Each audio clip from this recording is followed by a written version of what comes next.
A Nazi experiment went horribly wrong and unleashed zombies. During a real war. The year is 1943. The location is the Eastern Front of World War II, specifically the Russian territory. The Germans have been pushed back and are now in full retreat. Soldiers from both sides are exhausted, starving and desperate for any advantage they can get. But one German soldier is about to stumble upon something that will change everything. He has just found what appears to be an abandoned Soviet base, and he has gone now open up a door no one should ever open. And when he does, he unleashes an army of flesh-eating zombies into his own unit. It all started with a few strange cases of reanimation. It began in the small town of Komarovo, which at the time was occupied by German forces. One day 2 men were seen wandering the streets. They were naked except for their military boots, and they had no memory of who they were or how they got there.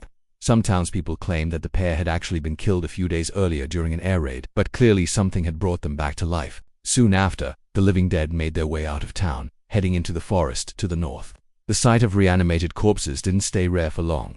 In the following weeks, reports of the undead continued to pour in from all over the front line. It seemed like every time a German patrol came across a recently deceased person, whether from enemy fire or friendly fire, that person would get back up and try to eat them.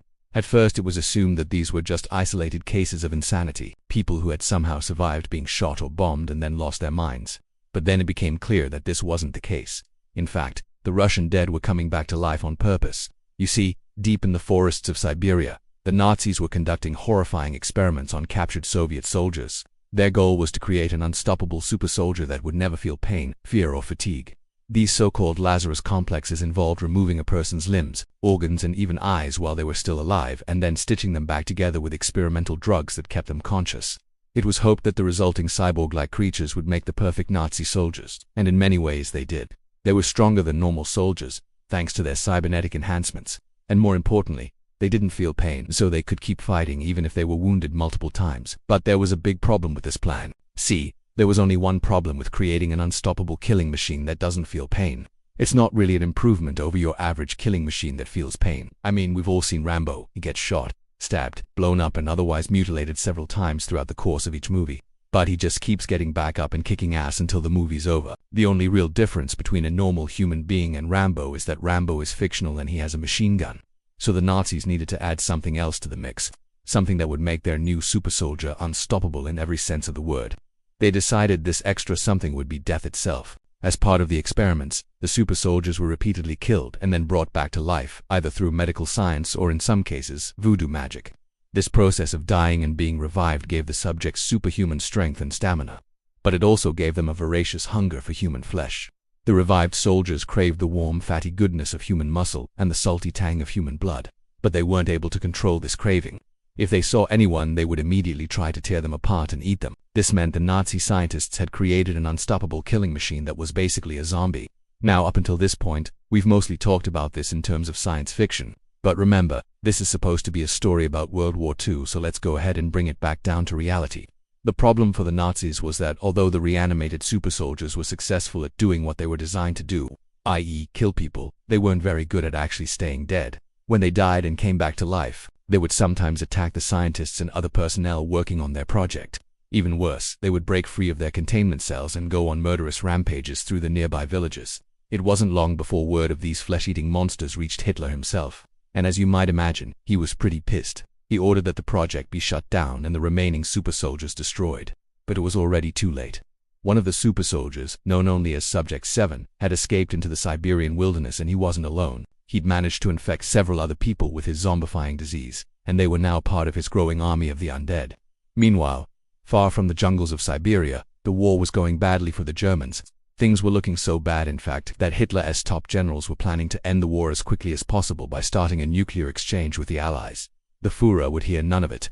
"We must win the war," he told his generals, "even if we have to nuke the entire world." Just then, Subject 7 stumbled into the command post, dragging a limp body behind him. "My Führer," he rasped, his voice like nails on a chalkboard, "I bring you a gift." He dropped the corpse at Hitler's feet. It twitched, then it sat up and snarled, revealing its rotting teeth and empty sockets. "Behold, my creation, the perfect weapon," Subject 7 hissed. With their ranks bolstered by these superpowered zombies, the Nazis were confident. They could finally turn the tide of war. Hitler was skeptical, but he agreed to let them try. And so it was that on April 1945, the German army unleashed an army of flesh-eating zombies onto the Red Army. They attacked Soviet positions from two sides, catching them completely off guard. The Nazis thought this would be a quick and easy victory, but they had misjudged their opponents. It turned out the Soviets had been studying Nazi rumors of flesh-eating zombies for months, and had come to the conclusion that they were just a clever ruse to get them to lower their guard. They'd even developed special weapons to deal with them, including flamethrowers, grenade launchers, and even giant nets to catch the lumbering undead. As the battle raged, it became clear that the Germans had made a big mistake. Not only were the Soviets prepared for them, but they also weren't nearly as strong as they'd hoped. Sure, they were bigger and meaner than normal soldiers, but they weren't invincible. For every one of their super soldiers that attacked a Soviet position, 2 or 3 would be taken down by gunfire, nets, or explosives. But even as they took heavy losses, the zombies kept coming, wave after wave, until the Soviets were exhausted and running low on ammunition. In the end, the German command was forced to call off the attack. The zombies were recalled, and the real soldiers were pulled back to safety. Although the Soviets had won the battle, they weren't out of the woods yet. You see, the Nazi scientists had infected more people with the reanimation disease before they fled East Russia, and those people were now turning into zombies, too. Before long, the Soviets were facing a full-blown zombie apocalypse. Fortunately, they were prepared for it. Using what they'd learned from fighting the Nazi zombies, the Soviets were able to hold them off until a cure could be developed. By the end of the war, the zombie threat had been neutralized, but not before taking a heavy toll on the Soviet Union. It's estimated that at least 100,000 people were infected and turned into zombies, and perhaps even more suffered horrible mutations as a result of exposure to the reanimation virus. Although this may sound like just another crazy story from World War II, the fact is that nothing like this ever happened. There were no Nazi zombies unleashed during the war, nor was there ever a secret Nazi plan to nuke the world. What there was, though, was a real and horrifying Nazi plan to create super soldiers by removing their limbs and organs while they were still alive.